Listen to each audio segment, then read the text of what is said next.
पूरे प्रदेश में बदलाव का माहौल है, जनता ऊब चुकी है और इन चुनावों के अंदर कांग्रेस पार्टी का प्रदर्शन बहुत बेहतर रहेगा। भाजपा से कहीं ज्यादा सीट हम लोग जीतेंगे और दौसा लोकसभा क्षेत्र यहाँ शुरू से ही कांग्रेस का गढ़ रहा है और मुरारी मीणा जी हमारे पास मजबूती चुनाव लड़ रहे हैं। पूरी पार्टी कार्यकर्ता एकजुट हैं और मुझे पूरा विश्वास है कि आने वाले 19 तारीख को कांग्रेस के पक्ष में मतदान होगा। आज प्रियंका जी ने जो भाषण दिया उस सब लोगों में ऊर्जा भरकर गई है, कार्यकर्ताओं के अंदर, आम व्यक्ति के अंदर, और सभी लोग बदलाव चाहते हैं। नौजवान रोजगार मांग रहे हैं, किसानों के लिए हम लोगों ने एमएसपी की गारंटी का कानून का वादा किया है।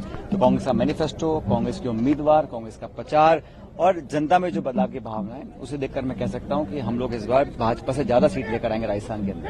सर, भाजपा ने भी संकल्प पत्र जारी किया, बीजेपी ने भी एक विकसित भारत की संकल्प। पहले तो उनको पिछले 10 साल का एक श्वेत पेपर जारी करना चाहिए कि इन 10 सालों में हमने क्या किया है, कितनी महंगाई बढ़ाई है, कितना बेरोजगारी बढ़ी है, किसानों पर वादा खिलाफी करी गई है, महिलाओं नौजवानों की बात करते हैं, लेकिन ना तो इसमें ओपीएस का मेंशन है, ना इसमें महिलाओं को ताकत देने का काम किया। जुमलेबाजी, वादे करना और 10 साल के रिपोर्ट कार्ड के ऊपर लोग आकलन करेंगे, उसके बाद ही मतदान होगा। मुझे पूरा विश्वास है कि इंडिया गठबंधन और कांग्रेस पार्टी बहुमत के साथ सरकार बनाएंगे 4 जून को। कुछ किया नहीं है इन चीजों के बारे में, तभी तो ये बातें उठ रही हैं। तीसरी बार वो कह रहे हैं और आप लोग भी इन्हीं को उछालते हो। नहीं मैम, इसलिए मैं आपसे बात करूँ, कह रहे हैं तीसरी बार भी उन्हीं की सरकार बन रही। कौन कह रहा है? प्रधानमंत्री जी कह रहे हैं। पूछिए जनता क्या कहती है, आपको क्या पूछिए। मैम, आपको क्या पब्लिक का मूड क्या लग रहा है? आपने तमाम रैलियां की हैं। आप मुझे तो पब्लिक का मूड लगता है कि ऊब चुके हैं और परिवर्तन चाहते हैं, क्योंकि जनता भी ये सब नहीं सुनना चाहती जी। जनता चाहती है कि अब अपनी जो समस्याएं हैं उनका समाधान हो।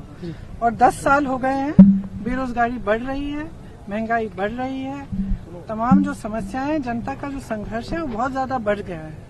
और चाहे जो भी जिस तरह से कमाने की कोशिश कर रहा है, चाहे खेती में, चाहे कुछ भी हो, वो पूरा कर नहीं पा रहे हैं। तो मुश्किलें बहुत बढ़ चुकी हैं और लोग अब ये नहीं चाहते कि उनको इधर उधर की बातें हम बताएं और उनका ध्यान भटकाया जाए। लोग चाहते हैं कि उनकी जो समस्या है उनका समाधान। मैम, 10 साल पहले रोजगार की बात की थी, 2 करोड़ रोजगार देंगे। उसके बाद पेंशन की बात की थी, लोगों को घर देने की बात की, हर घर में जल देने की बात की, नल देने की बात की।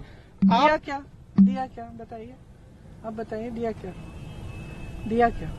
वो 15 लाख रुपए खाते में आए, वो 2 करोड़ रोजगार मिले, कुछ नहीं दिया। तो परिस्थितियां तो एकदम अलग है ना।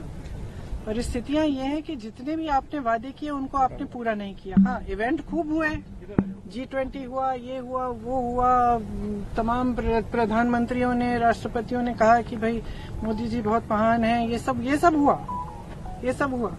लेकिन जनता के जीवन में जो उसका रोज का संघर्ष है, जो किसान का संघर्ष है, श्रमिक का संघर्ष है, महिलाओं का संघर्ष है, तो उसमें क्या बदलाव आया? मैम, राहुल जी हर सभा में पूछती हूँ कि भाई आपके जीवन में परिवर्तन आया कि नहीं आया, और जवाब हमेशा वही है कि नहीं आया।